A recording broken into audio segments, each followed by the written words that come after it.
ਅਸੀਂ ਰਸੂਲਾਂ ਦੇ ਕਰਤੱਵ ਦੀ ਕਿਤਾਬ ਦੀ ਖੋਜ ਕਰਦੇ ਆ ਰਹੇ ਹਾਂ, ਜਿਸ ਨੂੰ ਲੂਕਾ ਨਾਮ ਦੇ ਇੱਕ ਆਦਮੀ ਨੇ ਲੂਕਾ ਦੀ ਅੰਜੀਲ ਦੀ ਅਗਲੀ ਵਾਰਤਾ ਵਜੋਂ ਲਿਖਿਆ ਸੀ। ਰਸੂਲਾਂ ਦੇ ਕਰਤੱਵ ਦੀ ਸ਼ੁਰੂਆਤ ਯਿਸੂ ਦੁਆਰਾ ਆਪਣੇ ਚੇਲਿਆਂ ਨੂੰ ਉਸ ਦੇ ਰਾਜ ਬਾਰੇ ਖੁਸ਼ਖਬਰੀ ਫੈਲਾਉਣ ਲਈ ਕਹੇ ਜਾਣ ਨਾਲ ਹੁੰਦੀ ਹੈ। ਅਤੇ ਉਹ ਯਰੂਸ਼ਲਮ ਤੋਂ ਆਰੰਭ ਕਰਨਗੇ, ਇਸ ਤੋਂ ਮਗਰੋਂ ਆਸ-ਪਾਸ ਦੇ ਇਲਾਕਿਆਂ ਵਿੱਚ ਜਾਣਗੇ ਅਤੇ ਉੱਥੋਂ ਧਰਤੀ ਦੇ ਬੰਨੇ ਤੱਕ।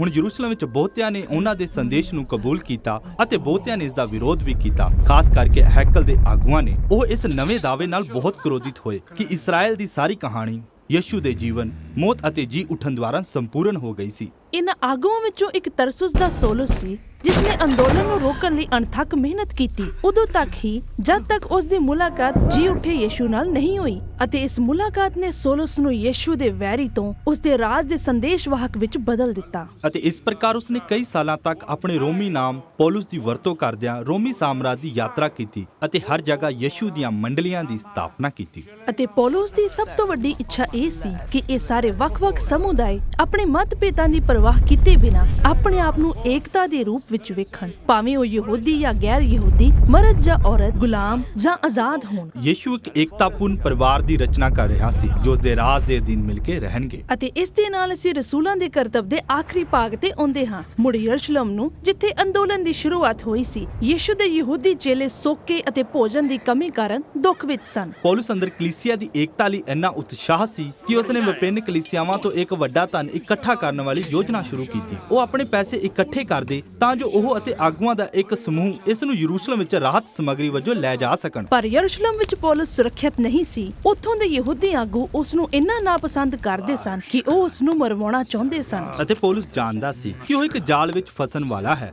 ਉਹਦੇ ਸਾਰੇ ਦੋਸਤਾਂ ਨੇ ਉਸ ਨੂੰ ਬੇਨਤੀ ਕੀਤੀ ਕਿ ਉਹ ਨਾ ਜਾਵੇ, ਪਰ ਕੋਈ ਵੀ ਉਸ ਨੂੰ ਰੋਕ ਨਾ ਸਕਿਆ। ਹਾਂ, ਪੌਲੁਸ ਆਪਣੀ ਜ਼ਿੰਦਗੀ ਨੂੰ ਇਸ ਰਾਹਤ ਸਮੱਗਰੀ ਦੇ ਕੰਮਾਂ ਲਈ ਜੋਖਮ ਵਿੱਚ ਕਿਉਂ ਪਾਵੇਗਾ ਕਿ ਉਹ ਕਿਸੇ ਹੋਰ ਨੂੰ ਨਹੀਂ ਭੇਜ ਸਕਦਾ ਸੀ? ਖੈਰ, ਪੌਲੁਸ ਲਈ ਇਹ ਨਿੱਜੀ ਗੱਲ ਸੀ। ਯਰੂਸ਼ਲਮ ਉਹ ਜਗ੍ਹਾ ਸੀ ਜਿੱਥੇ ਉਹ ਯਿਸੂ ਦੇ ਚੇਲਿਆਂ ਦੇ ਕਤਲੇਆਮ ਵਿੱਚ ਹਿੱਸਾ ਲੈਂਦਾ ਸੀ ਅਤੇ ਹੁਣ ਉਹ ਉਹਨਾਂ ਦੀ ਸੇਵਾ ਕਰਦਾ ਹੈ। ਇਹ ਉਹੀ ਜਗ੍ਹਾ ਹੈ ਜਿੱਥੇ ਯਿਸੂ ਨੂੰ ਮੌਤ ਦੇ ਘਾਟ ਉਤਾਰਿਆ ਗਿਆ ਸੀ। ਇਸ ਲਈ ਪੌਲੁਸ ਲਈ ਆਪਣੇ ਰਾਜੇ ਦੇ ਨਾਲ ਉੱਥੇ ਹੀ ਦੁੱਖ ਉਠਾਉਣਾ ਇੱਕ ਸਨਮਾਨ ਦੀ ਗੱਲ ਹੋਵੇਗੀ। ਪੌਲੁਸ ਯਰੂਸ਼ਲਮ ਨੂੰ ਜਾਂਦਾ ਹੈ ਅਤੇ ਜਿਵੇਂ ਉਮੀਦ ਕੀਤੀ ਗਈ, ਉਸ ਦੇ ਦੁਸ਼ਮਣ ਉਸ ਨੂੰ ਲੱਭ ਲੈਂਦੇ ਹਨ। ਇੱਕ ਭੀੜ ਇਕੱਠੀ ਹੋ ਕੇ ਉਸ ਨੂੰ ਮਾਰਨ ਦੀ ਕੋਸ਼ਿਸ਼ ਕਰਦੀ ਹੈ, ਪਰ ਰੋਮੀ ਸਿਪਾਹੀ ਉਸ ਨੂੰ ਹਿਰਾਸਤ ਵਿੱਚ ਲੈ ਕੇ ਉਸ ਦੀ ਜਾਨ ਬਚਾਉਂਦੇ ਹਨ। ਯਹੂਦੀ ਆਗੂ ਪੌਲੁਸ ਉਤੇ ਰੋਮ ਖਿਲਾਫ ਬਗਾਵਤ ਸ਼ੁਰੂ ਕਰਨ ਦਾ ਦੋਸ਼ ਲਗਾ ਰਹੇ ਸਨ, ਪਰ ਉਹ ਇਸ ਨੂੰ ਸਾਬਤ ਨਹੀਂ ਕਰ ਸਕੇ। ਅਤੇ ਰੋਮੀ ਨਹੀਂ ਜਾਣਦੇ ਸਨ ਕਿ ਉਸ ਨਾਲ ਕੀ ਕੀਤਾ ਜਾਵੇ। ਹਾਂ, ਉਹ ਦੇਖ ਸਕਦੇ ਸਨ ਕਿ ਪੌਲੁਸ ਇੱਕ ਅਪਰਾਧੀ ਨਹੀਂ ਹੈ, ਪਰ ਉਸ ਦਾ ਦਾਅਵਾ ਹੈ ਕਿ ਸਲੀਬ ਚੜਾਇਆ ਗਿਆ ਯਹੂਦੀ ਮਨੁੱਖ ਇਸ ਦੁਨੀਆ ਦਾ ਜੀ ਉੱਠਿਆ ਰਾਜਾ ਉਸ ਨੂੰ ਮੁਸੀਬਤ ਵਿੱਚ ਪਾਉਂਦਾ ਰਹਿੰਦਾ ਹੈ। ਅਤੇ ਇਸ ਲਈ ਪੌਲੁਸ ਇੱਕ ਅਦਾਲਤ ਤੋਂ ਦੂਜੀ ਅਦਾਲਤ ਨੂੰ ਭੇਜਿਆ ਜਾਂਦਾ ਹੈ ਜਦ ਤੱਕ ਉਹ ਮੰਗ ਨਹੀਂ ਕਰਦਾ ਕਿ ਉਸ ਦੀ ਸੁਣਵਾਈ ਰੋਮ ਵਿੱਚ ਕੈਸਰ ਦੀ ਅਦਾਲਤ ਵਿੱਚ ਕੀਤੀ ਜਾਵੇ। ਅਤੇ ਇਸ ਲਈ ਉਹ ਖੁਸ਼ੀ ਨਾਲ ਜਹਾਜ਼ ਤੇ ਬਿਠਾ ਕੇ ਉਸ ਨੂੰ ਭੇਜ ਦਿੰਦੇ ਹਨ। ਹੁਣ ਰਸੂਲਾਂ ਦੇ ਕਰਤੱਵ ਦੇ ਇਸ ਭਾਗ ਵਿੱਚ ਕਹਾਣੀ ਦਾ ਲੇਖਕ ਲੂਕਾ ਪੌਲੁਸ ਦੀਆਂ ਪੇਸ਼ੀਆਂ ਤੇ ਕੈਦ ਹੋਣ ਨੂੰ ਇਸ ਤਰ੍ਹਾਂ ਪੇਸ਼ ਕਰਦਾ ਹੈ ਕਿ ਉਹ ਯਿਸੂ ਦੀਆਂ ਪੇਸ਼ੀਆਂ ਤੇ ਕੈਦ ਹੋਣ ਦੀਆਂ ਉਸ ਦੀਆਂ ਪਿਛਲੀਆਂ ਕਹਾਣੀਆਂ ਨਾਲ ਮੇਲ ਖਾਂਦੀਆਂ ਹਨ। ਲੂਕਾ ਇੱਕ ਮਹੱਤਵਪੂਰਨ ਗੱਲ ਆਖ ਰਿਹਾ ਹੈ। ਜਦੋਂ ਯਿਸੂ ਦੇ ਲੋਕ ਯਿਸੂ ਦੇ ਮਾਰਗ ਤੇ ਚੱਲਣਗੇ,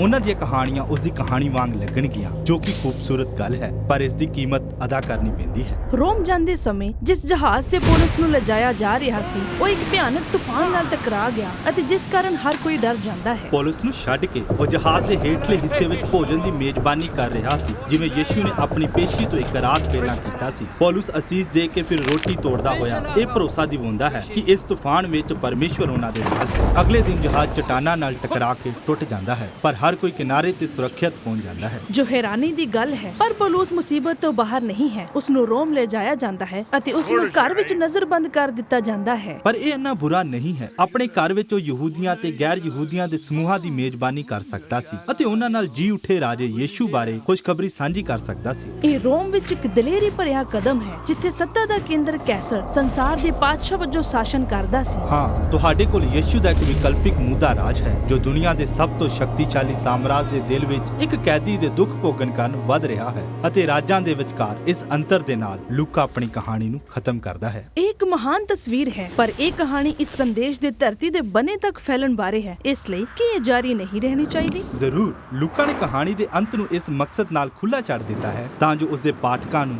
ਪਤਾ ਲੱਗ ਸਕੇ ਕਿ ਕਹਾਣੀ ਖਤਮ ਨਹੀਂ ਹੋਈ ਅਤੇ ਉਹ ਯਿਸੂ ਦੇ ਉਸ ਰਾਜ ਵਿੱਚ ਹਿੱਸਾ ਲੈ ਸਕਦੇ ਹਨ ਜੋ ਅੱਜ ਵੀ ਫੈਲ ਰਿਹਾ ਹੈ।